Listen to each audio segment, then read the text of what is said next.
కరువు నేలలో అతివల జలయజ్ఞం అంటూ చంబల్ మాజీ బందిపోట్ల భార్యల ఆదర్శం. రాజస్థాన్లోని కరౌలీ జిల్లాలో నీటి వనరుల పునరుద్ధరణ, దోపిడీలకు పురుషుల స్వస్తి. చంబల్ పరిధిలోకి వచ్చే రాజస్థాన్లోని కరౌలీ జిల్లా ఒకప్పుడు బందిపోట్లకు పుట్టిల్లు.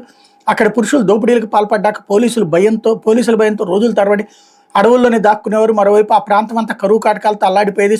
తాగునీరు దొరక్క ప్రజలు తీవ్ర ఇబ్బందులు ఎదుర్కొనేవారు. అయితే ఇదంతా ఒకప్పటి మాట. ఇప్పుడు ఆ ప్రాంతం అతివల కృషితో సస్యశ్యామలంగా మారింది. ఒక స్వచ్ఛంద సంస్థ సాయంతో ఆ ప్రాంతంలోని బందిపోట్ల భార్యలు అసాధ్యాన్ని సుసాధ్యం చేశారు. నీటి వనరులు పునరుద్ధరించారు. తమ భర్తలతో దోపిడీలు మానిపించారు. ఇప్పుడు ఆ ప్రాంతంలోని కుటుంబాలను వ్యవసాయం చేసుకుంటూ రెండు చేతులా సంపాదిస్తున్నాయన్నటువంటి వార్తని హైలైట్ చేశారు.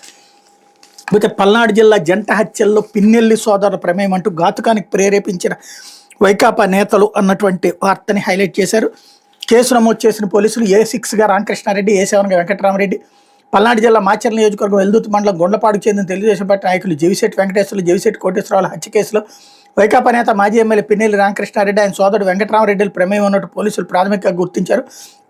వారిపై 302 సెక్షన్ కింద కేసు నమోదు చేశారు. ప్రత్యక్ష సాక్షి ముతుల బంధువు తోట ఆంజనేయులు ఫిర్యాదు మేరకు A1గా జవిశెట్టి సీను ఎలియాస్ బొబ్బిలి, A2గా తోట వెంకటరామ, A3గా తోట కొరవయ్య, A4గా దొంగిరి నాగరాజు, A5గా తోట వెంకటేశ్వర్లు, A6గా పిన్నెల్లి రామకృష్ణారెడ్డి, A7గా పిన్నెల్లి వెంకటరామరెడ్డిలపై వెల్దుర్తి పోలీసులు కేసు నమోదు చేశారన్నటువంటి వార్తని హైలైట్ చేశారు.